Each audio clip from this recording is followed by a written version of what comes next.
Lepo pozdravljeni in dobrodošli v studiu EF. Gre za skupni projekt Ekonomske fakultete Univerze v Ljubljani in Slovenske tiskovne agencije, v okviru katerega bomo v kratkih video pogovorih s profesorji in raziskovalci Ekonomske fakultete naslovili aktualna ekonomska vprašanja in družbena vprašanja, na katere lahko ekonomija ponudi odgovore in rešitve. Danes je z nami profesorica Polona Domadenik-Muran, tema najine pogovora pa bo vpliv umetne inteligence na trg dela. Lepo pozdravljeni.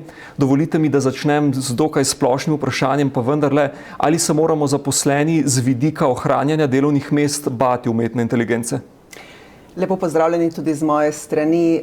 V veselje mi je danes spregovoriti nekaj na temo vpliva umetne inteligence na trg dela. A se moramo bati? Ja, v bistvu obstaja, bomo rekli, več različnih vrst ljudi. Eni se bojijo marsičesa, to pomeni tudi tega, da je edina stalnost danes, kot radi rečemo, prilagajanje. In umetna inteligenca bo od nas zahtevala bistveno več prilagajanja, torej prilagajanja naših delovnih procesov, kot smo bili mogoče navajeni tega v preteklosti.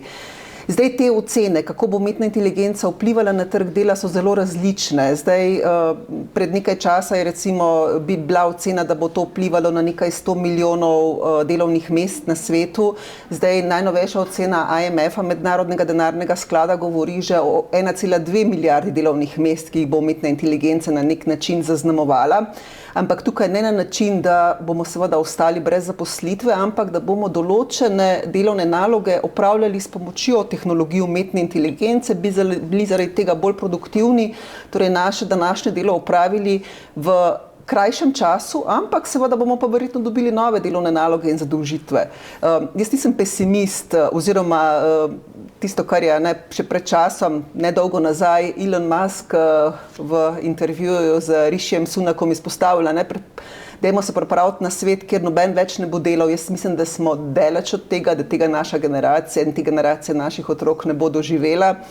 Ampak bomo pa dejansko morali začeti naše delo upravljati nekoliko drugače. Verjetno bo celo bolj zanimivo.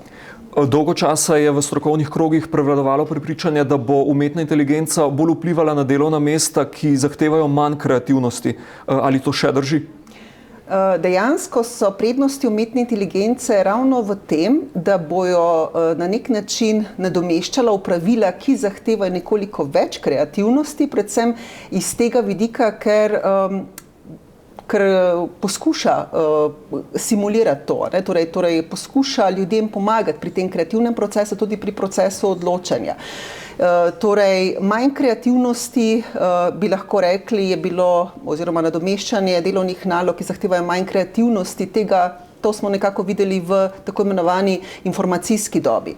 Ko so dejansko zaposleni, ki smo rekli tako glede na stopnjo usposobljenosti, tisti, ki so nekje na sredini, enostavno njihovo delo v večji meri nadomestil računalnik, in potem so se ti zaposleni premaknili v določene servisne dejavnosti, torej v poklice, ki temeljijo na storitvah, so nekoliko slabše plačani, zato je časoma s tem prišlo tudi do povečanja neenakosti.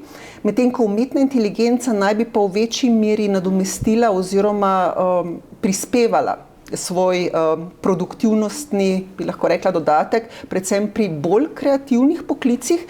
Hkrati pa, kar je zanimivo, recimo David Autor, eden od najpomembnejših ali pa najbolj znanih ekonomistov z področja ekonomike dela, pravi, da bo umetna inteligenca, tehnologija umetne inteligence omogočala tudi tistim, ki so danes nekoliko manj produktivni, mogoče tudi manj šolani, manj usposobljeni, in bo predstavljala zelo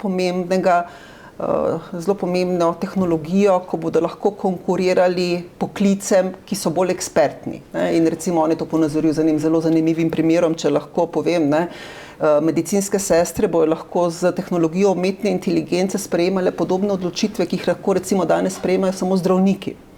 Kaj to pomeni v dobi staranja prebivalstva, ko dejansko potrebujemo čedalje več usposobljenih ljudi za delo v zdravstvenih sistemih. Mislimo, da lahko tukaj temu samo pritrdimo in rečemo super, torej to bo nekaj, kar bo dejansko pripomoglo k temu, da bo zdravstvena oskrba, odločitve, ki so povezane s tem, boljše. Kako pomembno bo pri vsem tem biti pripravljen na vse življenjsko učenje? Zelo.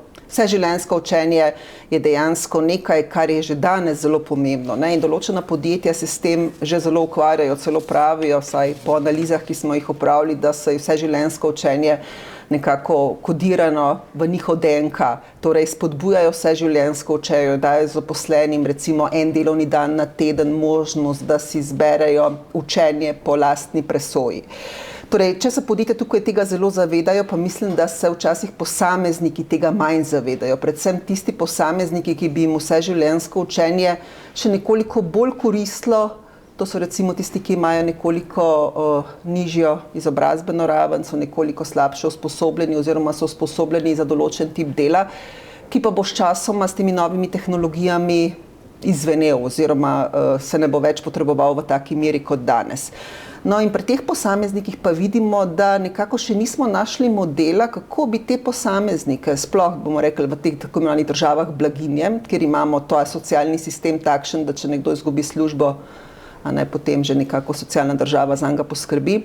Kako torej te posameznike navdušiti za to, da bojo bili pripravljeni na vseživljenjsko učenje. Vseživljenjsko učenje ne pomeni samo iti v šolo, v neke nove izobraževalne programe, pomeni tudi učenje na delovnem mestu, torej priučitev na uporabo novih tehnologij. Tako da tukaj mislim, da kot družba še nismo našli nekega odgovora na to, kako torej ljudem pomagati na nek način in jih tudi motivirati za to, ker prisiliti ga ne moreš. Kaj pa konkretno slovenski trg dela? Kakšni so dosedanji vplivi umetne inteligence in kaj pričakujete? Ja, mi smo v Sloveniji opravili eno zelo zanimivo raziskavo, torej 9 mesecev nazaj, torej rezultate te raziskave tudi predstavili na poslovni konferenci v Portorožu in moramo reči, da kar se tiče umetne inteligence, relativno veliko ljudi uporablja torej te tehnologije pri svojem vsakdanjem delu. Torej, koliko točno je seveda vprašanje, ker je bil to kljub vsemu vzorec in je težko to posplošati na celo populacijo. Mislim, da je tukaj Slovenija zelo podobno kot tudi v ostalih OECD državah z vidika tega, koliko ljudi te tehnologije uporabljajo pri vsakdanjem delu. Je pa zanimivo nekaj drugega. Torej, ko smo ljudi vprašali, ali je njihovo delo boljše, bolj zanimivo, delovno okolje bolj prijazno, so dejansko tisti, ki te tehnologije že uporabljajo, temu pritrdili. Torej, to pomeni, da uporaba teh tehnologij omogoča, da postanejo bolj produktivni, da torej sprostijo določen del delovnega časa za tisto, kar je pomembno, za torej odločanje, nove tehnologije in pa predvsem pomagajo, da nadomeščajo tisto, kar je bilo mogoče, tisto manj zanimivo v njihovem procesu dela. Bi pa mogoče kazalo tukaj omeniti en eksperiment, ki so ga naredili kolegi v tujini in sicer so recimo poskušali ugotoviti, kako na delo programerjev vpliva uporaba umetne inteligence in sicer tako imenovanega GitHub Copilota in so ugotovili, da na podlagi eksperimenta, da so tisti programerji, ki so uporabljali torej to tehnologijo, bili za 30% bolj produktivni pri pisanju kode kot ostali kolegi. Tako da jaz mislim, da tukaj določeni eksperimenti kažejo v to, da lahko ljudje, vemo, da danes smo itak v situaciji, ko delavcev primanjkuje, torej delovne sile primanjkuje, torej lahko dejansko ti zaposleni v tistem delovnem času ustvarijo več. Torej tukaj je dejansko ta razkorak oziroma ta potencial umetne inteligence velik, in če kaj se ljudje strinjajo, da bo to ena taka transformativna tehnologija. Ste pa tudi vodja programa IMB, ki se redno uvršča na lestvice najboljših poslovnih izobraževanj. Zanima me, kako v tej vlogi usmerjate študente, ki vstopajo na trg dela v tem obdobju, ki ga torej zaznamujejo vedno nove in nove tehnologije. Pomembno je, da študenti pridobijo določena splošna znanja, torej te splošne kompetence in na podlagi tega seveda bodo lahko tudi zelo učinkovito uporabljali ta nova orodja, ki nastajajo. Zdaj, teh orodij je seveda vsak dan več. Študente je treba usposobiti za to, da bojo lahko oni sami potem sledili temu razvoju. Kar pomeni, treba jim je dati zelo, zelo dobro osnovno znanje. Osnovno znanje recimo na našem področju pomeni osnovno znanje ekonomije, osnovno znanje določenih poslovnih ved, in potem seveda to osnovno znanje morajo oni znati uporabiti pri reševanju problemov iz prakse.